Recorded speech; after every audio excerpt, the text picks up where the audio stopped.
So we've spoken at length so far about moving and blocking, but now we get to the thing that is pretty central to the game and most helps you win a Blood Bowl match, which is the ball. So you need the ball to score touchdowns. You need to be able to move it up the pitch, either by running with it or throwing it, or perhaps a combination of the two. But in this video, we're going to focus on all of the ball handling that uses the AG agility stat. And we'll look separately at passing the ball next in part 5. So we came across AG.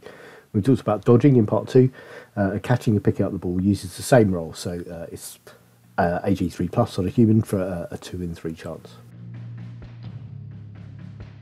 There are a couple of exceptional circumstances that we're going to talk about when we talk about kicking off in part 7 of the series. But the most common way your attacking drive is going to start is by needing to pick up the ball off the floor.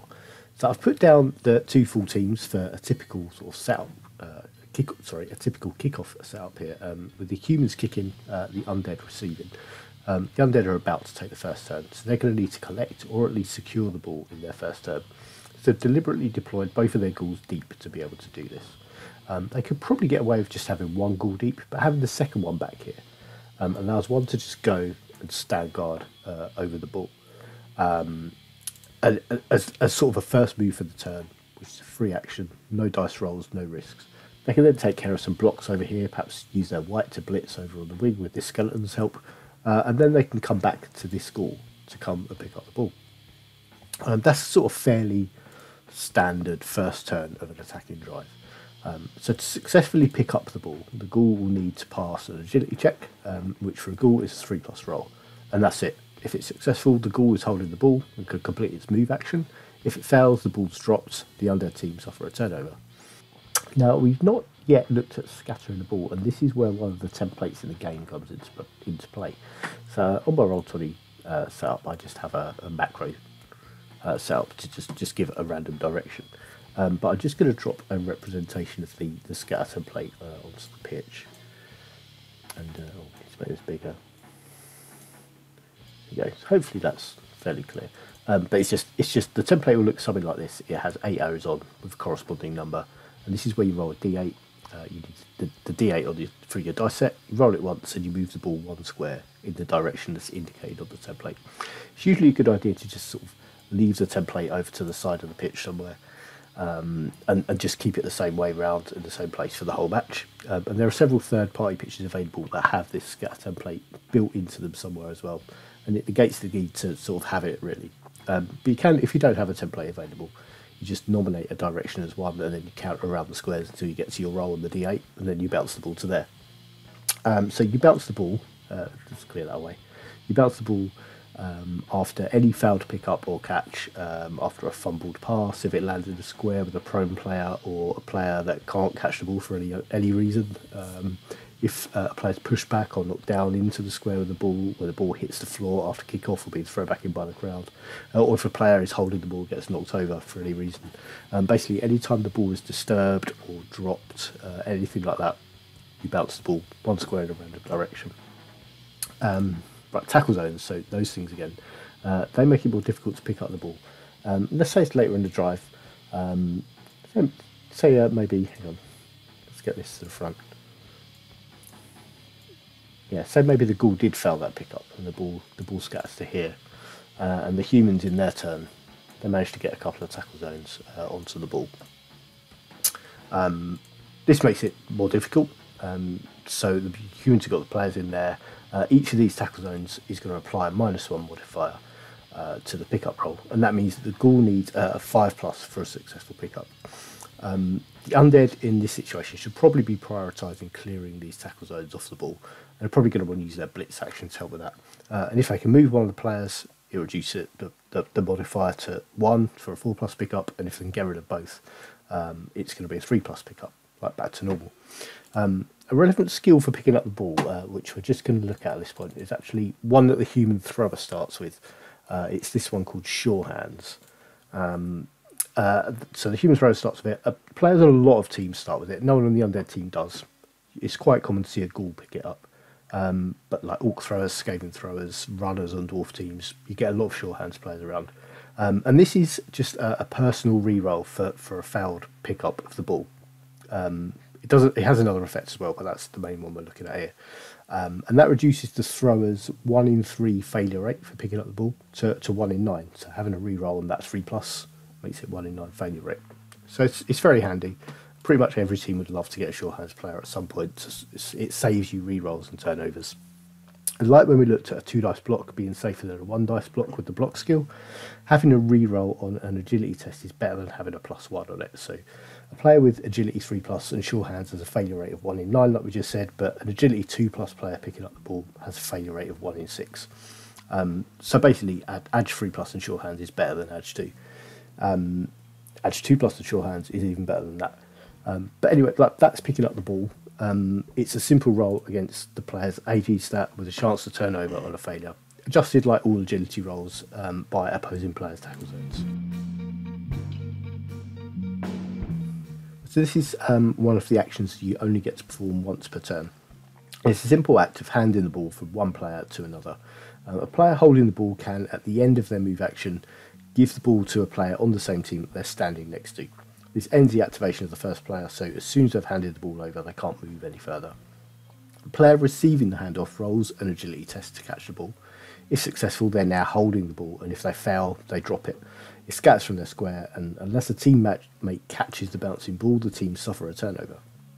So this is a catch roll. So another skill we can look at here is on the human catchers. They come with a skill called catch, and this is very much like sure hands, and it gives a reroll, but it gives a reroll on the catch roll rather than picking up, and it reduces the failure rate just like with sure hands from 1 in 3 to 1 in 9 because it's a reroll of a 3+ roll for the catcher. So tackle zones have the same effect as other agility rolls, so it's -1 per opposing player that's marking the catcher. The player handing off the ball, who has it initially, can be marked by as many players as you like. It's only tackle zones on the player that's catching the ball that count here. Final thing to talk about with ball handling before we move on to passing is catching bouncing balls. So this, like the handoff, is a catch roll. So the human catcher does get to use their skill to get the reroll. Catching a bouncing ball is similar to a handoff, so it's an agility test affected by tackle zones as normal, but because the ball's not been specifically given to them, there's an additional -1 modifier on the roll. So a human is going to catch a bounce on a 4+ or 5+ if they're in a single tackle zone, and so on. You roll catch to catch a bouncing ball whenever a ball scatters into your player square for any reason, so including from a kickoff or if it's thrown back in by the crowd.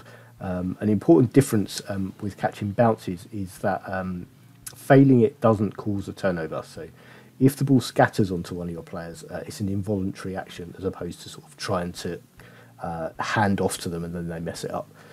If you fail to catch a bounce, the ball will just scatter again and then you can continue with your turn.